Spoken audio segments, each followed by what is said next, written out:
कुंज जासु वचन रवि कर निकर। श्री सद्गुरु महाराज की जय। श्रद्धेय सत्संग प्रेमी सज्जन वृंद, माताओं बहनों, मैं प्रकृति की कृपा पर, ईश्वर की कृपा पर भीतर से आह्लादित और आनंदित। क्या तो धूप से बचने के लिए लोग पीछे में बिछावन लगाए थे ना। देखिए मौसम कितना अनुकूल है, न धूप है न गर्मी, बिल्कुल हम लोग आराम से सत्संग कर रहे हैं। प्रकृति भी बदल जाती है जब भावना शुद्ध होती है। पशुपति बाबू ने इस सत्संग का आयोजन करके बहुत उत्कृष्ट काम किया है। मैं कहता हूं कि सर्वोत्कृष्ट काम किया, इससे उत्तम काम कोई नहीं। क्यों कहता हूं ऐसा? मैं कभी कभी इस प्रसंग को दोहराता हूं। एक लॉ कॉलेज के प्रिंसिपल ने कहा सत्संग में, मेजर साहब के यहाँ,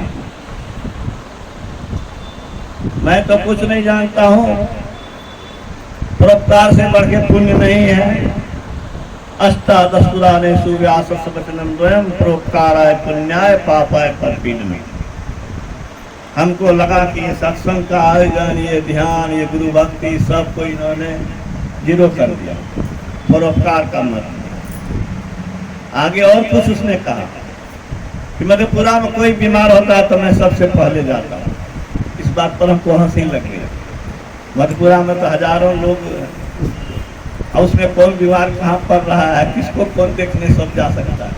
खैर उन्होंने बोल दिया तो मैंने सोचा कि जवाब देना चाहिए।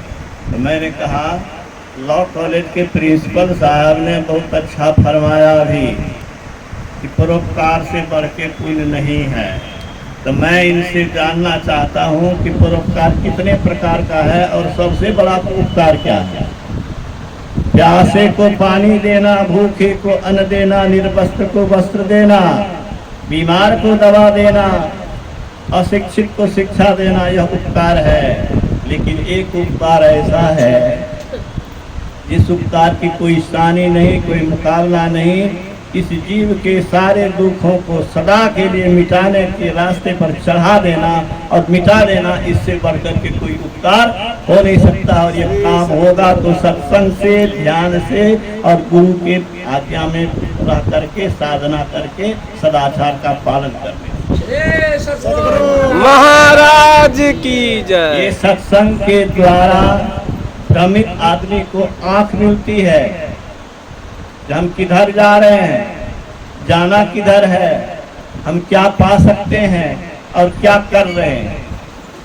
उनकी आंख खुलती है कि जब तक संसार के चीजों में हम आसक्त रहेंगे, इसी उपलब्धि के पीछे में रहेंगे, दुख से छुटकारा नहीं हो सकता। संतों ने इसको दृढ़ता से बताया।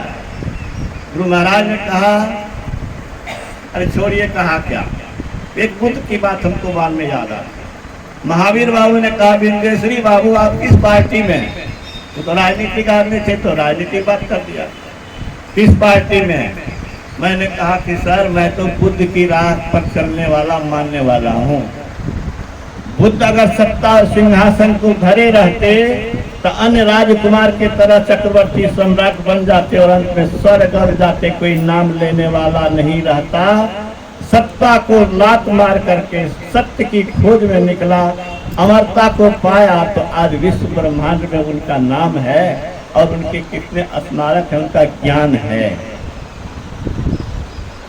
मैं तो उसी राह पर चलने वाला हूँ। मैं मानता हूँ कि शरीर है तो शरीर की व्यवस्था के लिए संसारिक कमाई भी जरूरी है, क्योंकि भूखे भजन ना वही गोपाला। लेकिन पैसा ही सब कुछ है ऐसा नहीं समझना चाहिए। पैसा से दाल रोटी का प्रबंध कर लोगी, लेकिन बीमारी का कुछ इलाज तो हो सकता है, लेकिन लाइलाज बीमारी का तो कोई दवाई नहीं है, मौत का तो कोई इलाज नहीं है, अनहोने का तो कोई इलाज नहीं है।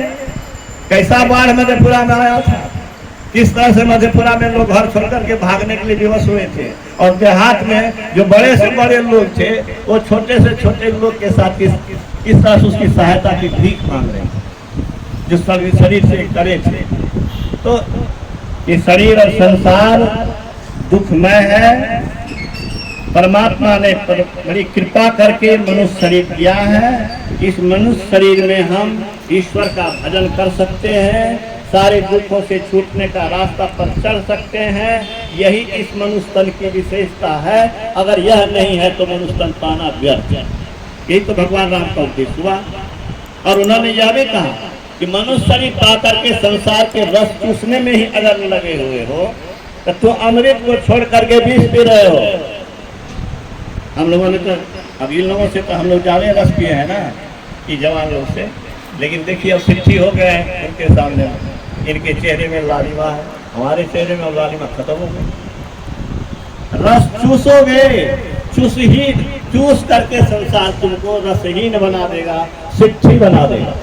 इसलिए भगवान राम ने कहा, नर तन पाई विषय मन देही, फलति सुभाते सच विष लेही, ताहि तमहु भल कहई न कोई, गुंजा करही परस मणि खोई।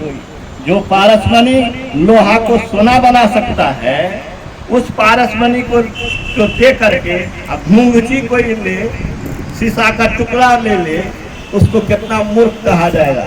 मनुष्य शरीर पा करके जो भी भक्ति नहीं करता, गुरु के शरण में नहीं आया, इस मार्ग पर चलने के रास्ता जानने की कोशिश भी नहीं किया, संतों के वचन की अवहेलना किया, समझो उसका मनुष्य तन पाना व्यर्थ है। भगवान राम ने यह भी कहा, क्या कहा, आकर 4,84,000 जोनि भ्रमतिया जीव अविनाशी, फिरत सदा माया कर स्वभाव गुण गेरा। अरे कपड़े पहने हुए हो, पंखा चलवा रहे हो, घर बनवा रहे हो, आराम से रह रहे हो। मनुष्य शरीर है इसीलिए ना, मनुष्य शरीर था पहले, क्या रहेगा क्या? भगवान राम ने यही कहा, क्या कहा, 4 खानी 84 लाख योनि में भ्रमते हुए दुख बहुत भोगे हो, युग युवान चहु खानी में भ्रमी भ्रमी दुख भूरी, पायो पुनि अजहू नहीं रहो इनसे दूरी। जिनको आंख है, जो दूरगामी है, जो आगे को विचारता है, वैसे महापुरुष ने कहा, भ्रमी भ्रमी दुख भूरी, बहुत दुख भोगा है। अब पायो पुनि अजहू नहीं, अब फिर आगे हमको नहीं हो। ये मनुष्य शरीर या संसार का कोई शरीर हमें न मिले, ऐसी कृपा हम पर करो। हम लोग क्या मांगने जाएंगे देवी देवता के यहाँ? रोड सीधा कर दो, हमको ये दे दो, हमको वो दे दो, संसारिक मांग रखेंगे। जो बुद्धिमान होता है वह मूल्यवान चीज लेता है, और ना समझ जो बच्चा है वह बैलून लेता है। तो संसार की चीजें बैलून है, इस बैलून के फेर में मत पड़ना।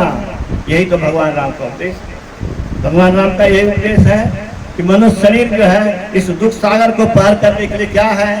नाव है। और गुरु क्या है? मल्लाह है। और ईश्वर की कृपा अनुकूल हवा है। इसका बहुत अच्छा विश्लेषण आज के प्रवचन में आया। क्या आया? हवा अनुकूल रहती है तब भी नाव बह जाती है नदी के वेग में, तो वहां पर मल्लाह संभालते हैं। तो ईश्वर की कृपा भी हो तब भी सदगुरु विषय के बहार में, बयार में बहने से बचाते हैं।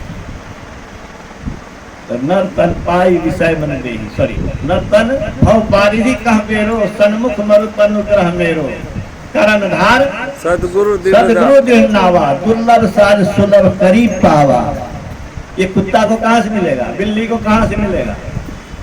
स्वामी रामकृष्ण ने कहा, बड़ा अच्छा, क्या अच्छा कहा, रसोई घर में घुसे हुए कुत्ते की तरह कब तक बाहर देखोगे कि मालिक आएगा, डंडा चलाएगा, कब तक खाएंगे? खा रहा है, अब उधर गेटों की तरफ देख रहा है कि घर वाला आएगा तो डंडा से मारेगा। यही हालत हम सब लोगों की है। यमराज कब आके कूटेगा, कब बीमारी कूटेगी, कब अनहोनी में पीसे जाएंगे, ये भय लगा रहता है ना। उस कुत्ते से बदतर स्थिति है, कोई कुत्ते से अच्छी स्थिति नहीं है। जब तक जो न तरई भवसागर नर समाज पाए सो निंदक मदमती आत्महनगति जाए। मनुष्य शरीर पा करके इस दुख सागर को पार नहीं किया तो समझिए वह आत्महन की गति, अपनी हानि किया। गुरु महाराज ने कहा, क्या कहा, बड़ा मजेदार बात कहा, खजाने के घर में जाओ और खाली हाथ लौट के आओ। खाली हाथ आए थे, खाली हाथ जाएंगे। सिकंदर ने यही कहा था, बहुत कमाया लेकिन अब खाली हाथ जा रहा हूँ। हीरा पसार देना, जवाहरात पसार देना मेरे हाथ के सामने, दुनिया के लोग देख सके कि इतना हीरा जवाहरात करने वाला भी दुनिया से खाली हाथ गया। खाली हाथ जाने के लिए आए हो? अगर नहीं सोचते हो तो गुरु महाराज ने कहा उस बच्चे की तरह है, चाहे वो मेरी उम्र 83 वर्ष की हो कि 84 वर्ष से अधिक हो, आगे का ख्याल नहीं रखता हुआ निरा बच्चा है। तो हम आप अबोध बच्चा की तरह बैलून नहीं मांगे, बल्कि मूल्यवान चीज के लिए यत्न करें। गुरु महाराज ने कहा इस शरीर में जो भजन करेगा अगले जन्म में उसका मन, उसकी बुद्धि, उसका शरीर तीनों उत्तम होगा। क्या सब उत्तम होगा? मन, बुद्धि, मन उत्तम होगा, बुद्धि उत्तम होगी, शरीर उत्तम होगा और उत्तम पाते जाएगा, उत्तम उत्तम कर्म करते जाएगा और अंत में ऐसा होगा कि मरिए तो मर जाइए, छूट पड़े जंजाल, ऐसी मरनी को मरे दिन में 100 बार, जो गुरु महाराज ने करके दिखा दिया। शरीर नहीं है गुरु महाराज का, लेकिन गुरु महाराज के याद करने से संकट मिटते हैं और संकटों में रक्षा होती है। इस सत्य और तथ्य को जानिए। इसीलिए इस अवस्था में भी अस्वस्थ रहने पर भी मैं कभी सत्संग को छोड़ना नहीं चाहता। गुरु महाराज ने कहा, क्या कहा कि मेरे गुरु ने संतन मत भेद प्रचार किया, गुरु साहब बाबा देवी ने ढोल पिटाए सुना दिया, गुरु साहब बाबा देवी ये करते रहे, हमको भी करने कहे हैं। क्या हमको भी करने कहे हैं? ये काम मैं मरते दम तक करूंगा। आज ही मैं अपनी डायरी में इस बात को पढ़ा है, मरते दम तक करूंगा। या कि नहीं? दुनिया में से सब जाने लगे तो उस समय भी उन्होंने कहा सुकीरत कर ले, नाम सुमर ले, को जाने कल की। परमात्मा का सुमरन करो, को जाने कल की। जगत में खबर नहीं पल की, पल भर का ठिकाना नहीं है। अकाल की परसों की बात कर रहे हो,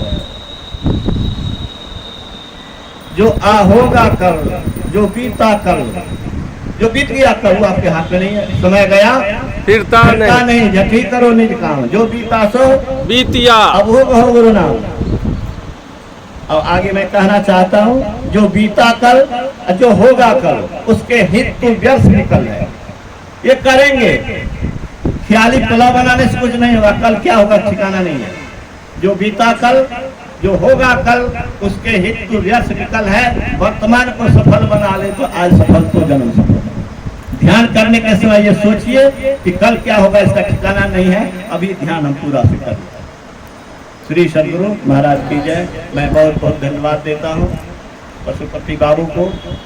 और मैं ये कहना चाहता हूँ आप लोग अच्छी पुस्तक घर में रखिए, अच्छी पुस्तक पढ़िए, सुनिए, बाल बच्चे को भी सुनवाइए, क्योंकि सुनने से ही कोई जानता है, जानने से ही कोई मानता है, मानने से करता है और पाता है। अच्छी पुस्तक आप अपने घर में रखेंगे, आप पढ़ेंगे, बच्चे पढ़ेंगे।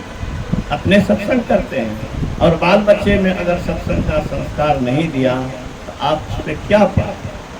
मेरे बड़े बाबू सत्संगी थे, गुरु महाराज के पास मास ध्यान में जाते थे और हमसे कभी कहते थे इसको पढ़ो, सुख सागर को पढ़ो, गुरु महाराज के प्रवचन को पढ़ो।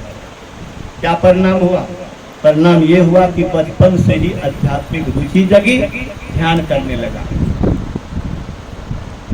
ये संस्कार माँ बाप का धर्म बनता है कि बाल बच्चे को अच्छा संस्कार दें, अच्छी बुद्धि दें, अच्छा ज्ञान दें, जिससे उसका इहलोक और परलोक बने। इसका अच्छा साधन संत साहित्य है। गुरु महाराज का साहित्य भी मेरे पास है। मासिक सत्संग में वहाँ पर जो लेना चाहेंगे लेंगे। अभी मैं गुरु महाराज के शास्त्रों के अतिरिक्त विवेकानंद, रामतीर्थ, वेद शास्त्र, महान संतों के विचारों को अध्ययन मनन करके उसमें से अमृत उपदेशों को, विचारों को संकलित करके अमृत चिंतन और अमृत संचयन भी पुस्तक प्रकाशित किया है। जो पढ़ते हैं वो कहते हैं कि इसमें अमृत ही अमृत भरा हुआ है। अगर मैं सच कह रहा हूँ या गलत कह रहा हूँ तो आप पढ़ के देखिए। अगर मैं गलत कह रहा हूँ तो कहिएगा कि आप गलत बोलते हैं। श्री सद्गुरु महाराज की आवाज की जय। गान हो। और कोई बात है, भंडारा का आयोजन है, पशुपति बाबू इशारा करते हैं तो महाप्रसाद तो थोड़ा सा होता है, महाप्रसाद भरपेटा होता है। तो गुरु जी का महाप्रसाद बना है, गुरु महाराज के चरणों में पहले उसे चढ़वाएंगे और जो चीज़ बना है चढ़वा करके उसको उसी चीज़ में मिला देंगे।